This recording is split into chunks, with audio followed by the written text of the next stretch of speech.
नमस्कार, स्वागत है ट्रू मीडिया ज्योतिष विज्ञान में। आज हम बात कर रहे हैं, एक साधारण सा प्रश्न है कि हम जब भी कसम खाते हैं तो गीता पर हाथ रखकर ही कसम क्यों खाते हैं। कानून के तौर पर भी कोर्टों में, आपने पुरानी फिल्मों में भी देखा होगा कि गीता पर हाथ रख कर कसम खाइए कि जो भी मैं कहूँगा सच कहूँगा। ऐसा क्यों?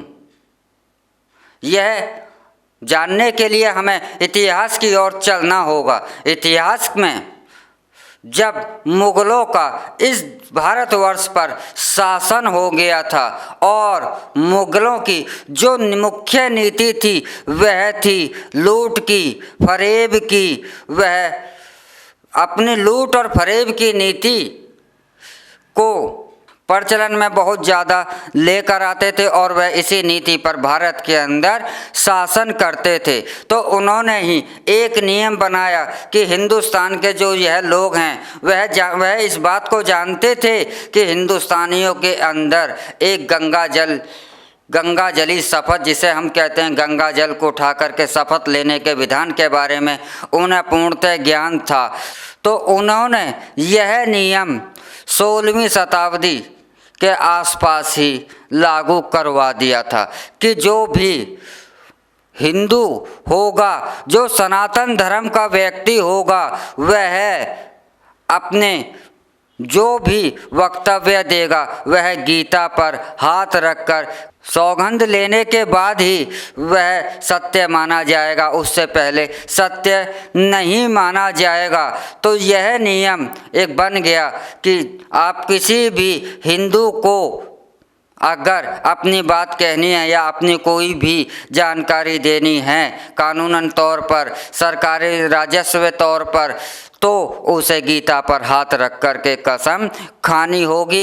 इससे कम पर मुगल शासक किसी भी सनातन धर्म के व्यक्ति से विश्वास नहीं करते थे। उन्हें लगता था कि सनातन धर्म के यह लोग जो हैं, यह हिंदू जो हैं, यह हिंदू सब जो मुगल हमको हिंदू कहा करते थे, यह हिंदू जो हैं यह झूठ बोलेंगे, हमें धोखा देंगे, मक्कारी करेंगे। उनका मानना था कि अगर इन्हें धर्म की सौगंध खिला दी जाए तो यह झूठ नहीं बोलेंगे और हमें सच ही बताएंगे। इसीलिए गीता पर हाथ रखकर कसम खाने का यह चलन शुरू हुआ। यह वहाँ से चलता हुआ चलन 1785 के आसपास जब अंग्रेज आए तो उन्होंने भी इसी नियम को और ज़्यादा फॉलो कर दिया। उन्होंने इस नियम में विस्तारवाद दे दिया कि मुग़ल जो हैं वह कुरान की कसम खाएंगे ईसाइयों के लिए। और वैसे तो ईसाइयों का उस समय हिंदुस्तान में आवश्यकता कसम खाने की नहीं पड़ती थी, लेकिन विधान के अनुसार ईसाइयों के लिए भी बाइबल का नियम रखा गया और हिंदुओं के लिए गीता, श्रीमद् भागवत गीता पर हाथ रखने कर कसम खाने का चलन जारी रहा। यह कानूनन तौर पर एक नियम था, लेकिन 1960 के आसपास आने तक यह नियम ख़त्म हो गया। तो यह मुख्य कारण था गीता पर हाथ रखकर कसम खाने का, क्योंकि हमारी एक पवित्रता है कि हम गंगा जल को हाथ में लेकर के, तो गंगा जल को हम बहुत ज़्यादा पवित्र मानते हैं और इसके द्वारा से जो भी सौगंध उठाई जाती है वह पूर्ण करी जाती है कि और जो भी वक्तव्य दिया जाता है वह सत्य ईश्वर को साक्षी मानकर ही किया जाता है। क्योंकि जल जो है हमारे शरीर का 70% हिस्सा है और जल ही जीवन है, और जिसमें गंगा जल के अंदर तो यह माना जाता है कि हमने ईश्वर को साक्षी मानकर ईश्वर के सामने हम सत्य बोल रहे हैं। ऐसी हमारी गंगा जली सौगंध हुआ करती थी। तो यही गंगा जली जो सौगंध थी हमारी, यह गंगा जली की जगह गीता की सौगंध बनकर कानूनन रूप से लागू हुई और आज ऐसा विधान ख़त्म कर दिया गया है।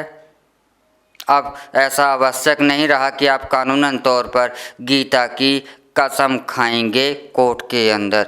तो यह कारण था कि गीता की कसम खाने का, कि गीता पर हाथ रखकर कसम क्यों खाई जाती है। इसी के साथ हम आपसे इजाज़त लेते हैं और अगले एपिसोड में हम आपसे फिर मिलेंगे एक नए विषय के साथ, एक नई जानकारी के साथ।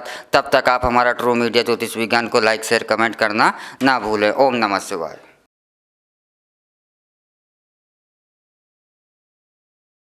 अगर आप ये वीडियो YouTube पर देख रहे हैं तो हमारे चैनल को सब्सक्राइब करें और बेल आइकन को दबाना ना भूलें। अगर आप Facebook पर ये वीडियो देख रहे हैं तो हमारे पेज को लाइक करें।